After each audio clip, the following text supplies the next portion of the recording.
बिस्मिल्लाहिर्रहमानिर्रहीम। अस्सलाम वालेकुम नाज़रीन, आप यूट्यूब और फेसबुक चैनल देख रहे हैं। मैं राना उज़ैर हूँ। आज 27 जून 2025 जुमे का दिन दो बड़ी अहम ब्रेकिंग न्यूज़ लेकर आपकी खदमत में हाजिर हुआ हूँ कि DGISPR लेफ्टिनेंट जनरल अहमद शरीफ साहब के एक इंटरव्यू ने जो कि इस वक्त बहुत ही ज़्यादा वायरल हो रहा है, और ये इंटरव्यू अब की बार इंटरनेशनल मीडिया को दिया गया है। BBC न्यूज़ को DGISPR ने जो सब कुछ बताया और उनकी इस पॉलिसीज़ ने, उनकी इस जो इंटरव्यू था उसने वाज़ेह कर दिया है कि इस वक्त हमारी इस्टेब्लिशमेंट, हमारी फ़ौज जो है वो क्या सोच रही है, और इसमें सब के लिए, अकल वालों के लिए निशानियां हैं। सब कुछ वाज़ेह कर दिया गया है। इस इंटरव्यूज़ के तमाम इंपॉर्टेंट पॉइंट्स आपके सामने रखने हैं, और अगर यूँ कहूँ कि ये अब तक का सबसे अहम और फैसला कुन इंटरव्यू है तो कहना गलत नहीं होगा। और फिर दूसरी अहम खबर पर बात करनी है कि पाक फौज को तलब कर लिया गया है, अचानक से अलर्ट जारी किया गया है, खतरनाक तरीन सूरत हाल बन गई है।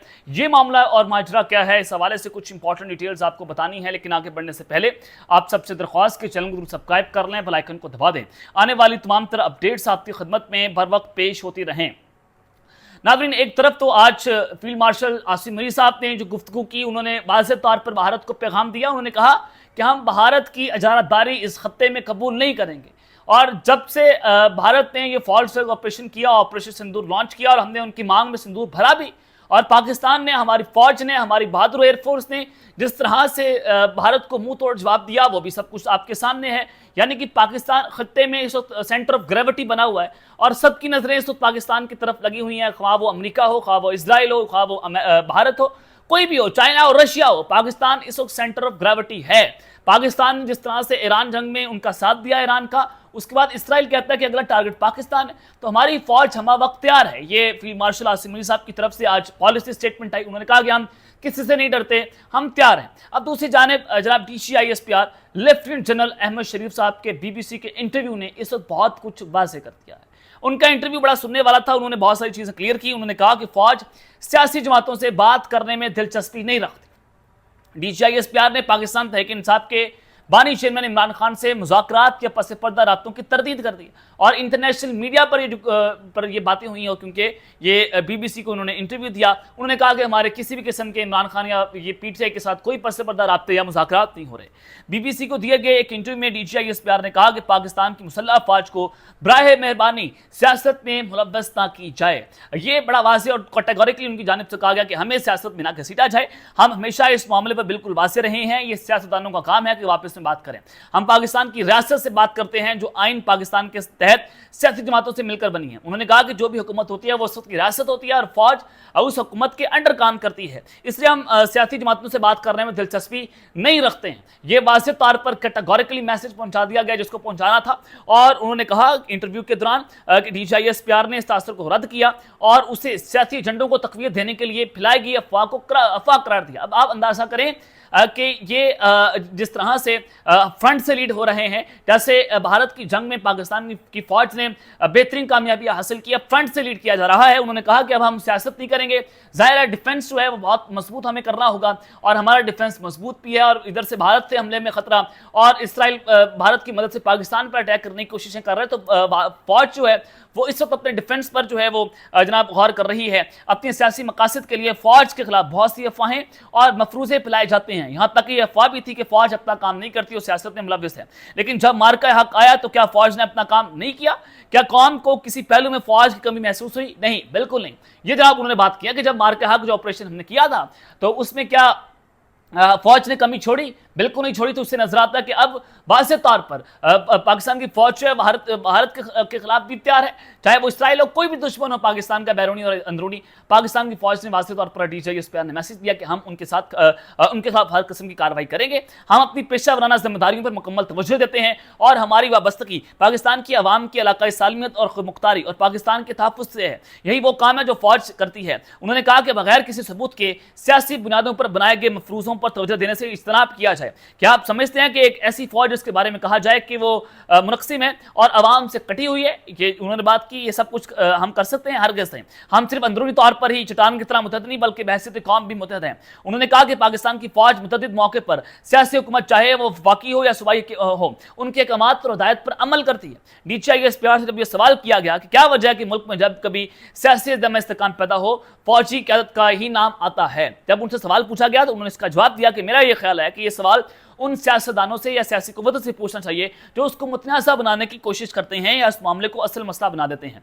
शायद ये उनकी अपनी नाअहली या कमजोरी की वजह है जिनकी तरफ वो तवज्जो नहीं देते। मैं उनके सियासी मकासद के ऊपर तबसरा नहीं करूंगा। हम सिर्फ ये दरख्वास्त करते हैं कि अपनी सियासत अपने तक रखें और पाकिस्तान की मुसल्लह अफवाज को इससे दूर रखा जाए। और उन्होंने कहा कि मैं दर्जनों मिसालें दे सकता हूँ कि उस दौरान सियासी हुकूमतों की जो है वो हुकूमत रही, हमने उसको टॉपल नहीं किया। और उन्होंने कहा कि माजी में ज़्यादा दूर नहीं जाना चाहता, लेकिन कोरोना के दौरान पाकिस्तान में रद्द अमल की क़यादत किसने की? वज़ारत सेहत ने। फौज का इससे कोई ताल्लुक नहीं था, लेकिन NCOC को कौन चला रहा था? इस पूरे रद्द अमल की क़यादत किसके पास थी? फौज के पास थी।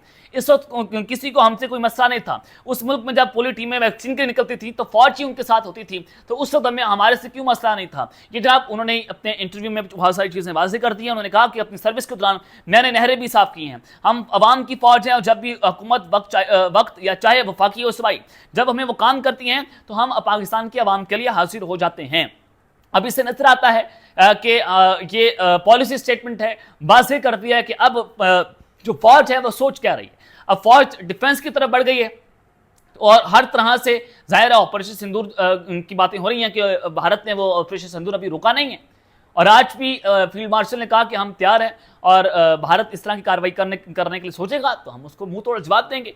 तो ऑपरेशन सिंदूर से आप अंदाजा करें कि इसराइल फिर आना, और फिर इसराइल को जो पाकिस्तान से चिड़ है वो भी आपके सामने है कि पाकिस्तान एक वाहिद मुल्क है जोड़ा हुआ है कि हम इसराइल को तस्लीम जो है वो नहीं करेंगे। बाकी सऊदी अरब के हवाले से, दीगर ममालिक के हवाले से खबरें आ रही हैं कि वो अपने ताल्लुकात को नॉर्मलाइज कर सकते हैं। अब दूसरी जानिब पाक फौज को जनाब तलब कर लिया गया है। दराए सवात में इस वक्त तेज तूफान आया हुआ है। वहां पर दराए सवात में जो इस वक्त तूफान है उसने बहुत सारी जानें निकल रही हैं और वहां पर जो सैलाब आ गया है उसने अवाम की जानें निकली हैं। उससे बहुत जनाब आप अंदाजा करें कि रोंगटे खड़े हो चुके हैं कि आसपास पानी है और छोटा सा वो जो जनाब सड़क जो जगह बनी हुई है, लोग वहां पर खड़े हैं। वो 4-5 लोगों की जो तस्वीर वहां पर आई है, यकीन करें उसने दिल छलनी करके रख दिया है कि वो आस लगा रहे थे कि कोई हमें बचाने आए, लेकिन आखिरी दम तक वो आस लगाते रहे और बहुत सारी फैमिलीज जो हैं वो उजड़ गई हैं। अल्लाह ताला उनको जन्नत में जगह दे, अल्लाह ताला उनकी मदद करे जो वहां पर फंसे हुए हैं। लेकिन अब खबर आ रही है कि पाक फौज ने उनको रेस्क्यू ऑपरेशन जो है वो शुरू कर दिया है और पाक फौज की टीमें वहां पर पहुंच गई हैं। अलर्ट जारी कर दिया गया है। खतरनाक सूरत हाल है, खतरे से निपटने के लिए फौज की टीमें वहां पर रवाना हो गई हैं और दरिया सवात में तेज बहाव की वजह से 18 स्याह जो हैं पानी के रेले में बह चुके हैं। 18 स्याह। और सुबह जो है सवात बाईपास के मुकाम पर दरिया के किनारे होटल पर नाश्ता करने वाली चंद फैमिलीज दरिया के खुश्क हिस्से में उतरी और अचानक रेल आया और सबको बहा कर ले गया। रेस्क्यू के मुताबिक सियालकोट से ताल्लुक रखने वाला मुतासरा खानदान सियालकोट से सवात तैयार के लिए आया था, जो दरिया के किनारे बैठा था और नाश्ता कर रहा था और एक ही खानदान के 10 अफराद जो हैं वो पानी में बह गए हैं और वो मौत की जान की बाजी हार गए हैं। और रेस्क्यू हुकाम ने बताया कि 8 बजे करीब उन लोगों के डूबने की इतला मिली और बाईपास पर मेहमान आए हुए थे जो दरिया के किनारे बैठे थे और उन लोगों को पानी के रेले का इल्म नहीं था। अब रेस्क्यू के मुताबिक इतला मिलते ही रेस्क्यू ऑपरेशन शुरू किया गया और 3 अफराद जो उनको बचा लिया गया, जबकि 8 की लाशें मिल गई हैं। इसके अलावा दीगर अफराद की तलाश जो है वो जारी है और बताया गया कि 18 स्याह जो हैं पानी के रेले में बह चुके हैं।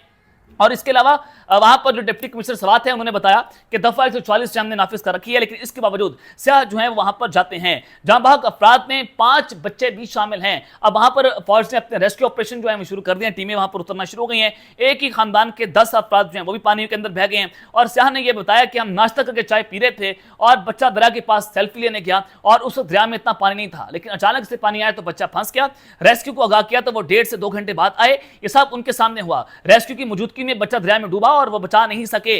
यह डिप्टी कमिश्नर जो सवात है उन्होंने कहा कि डूबने वाले 10 अफराद का ताल्लुक सियालकोट से और 6 का मदान और 1 सवात का रहायशी है। तो लिहाजा ये चीजें बड़ी इंपॉर्टेंट, बहुत खतरनाक हो गई हैं कि रेस्क्यू के सामने ये बंदा आना, दायरा रेस्क्यू की टीमें वो फौज की नहीं बल्कि रेस्क्यू 122 जो वहां पर आप अंदाजा करें जो हंगामी सूरत हाल को निपटने के लिए होती हैं। तो अब फौज जो है उसकी जरूरत पड़ी है, फौज की टीमें वहां पर आ गई हैं और वली इंतजामिया का यह कहना है कि ये जो रेला है मुख्तलिफ मकामात पर 70 अफराद जो फंसे हुए हैं और जिनमें से 55 को रेस्क्यू कर लिया गया है और दीगर की तलाश इस वक्त जारी है। है और मौसमियाती तब्दीली और दर्जा हरारत में गैर मामूली इजाफे और तेजी से ग्लेशियर्स जो पिघले हैं, जिसके बायस जो है वो दरियाओं में अचानक रेला आ गया है और ये मामूल बनता जा रहा है। तो इस हवाले से जो चीज़ें हैं वो बहुत खतरनाक है। अल्लाह ताला उनकी हिफाजत करे और अल्लाह ताला जो है वो जो रेस्क्यू ऑपरेशन करने के लिए फौज की टीमें वहां पर उतरी हैं, अल्लाह ताला उनकी भी हिफाजत करे, क्योंकि बहुत खतरनाक काम है और अलर्ट जो है वहां पर जारी हो चुका है। अब तक के लिए इतना ही, अपना ख्याल रखिएगा और इस लंगा अपनी लाजमी हलक लाने के बाद पाकिस्तान जिंदाबाद।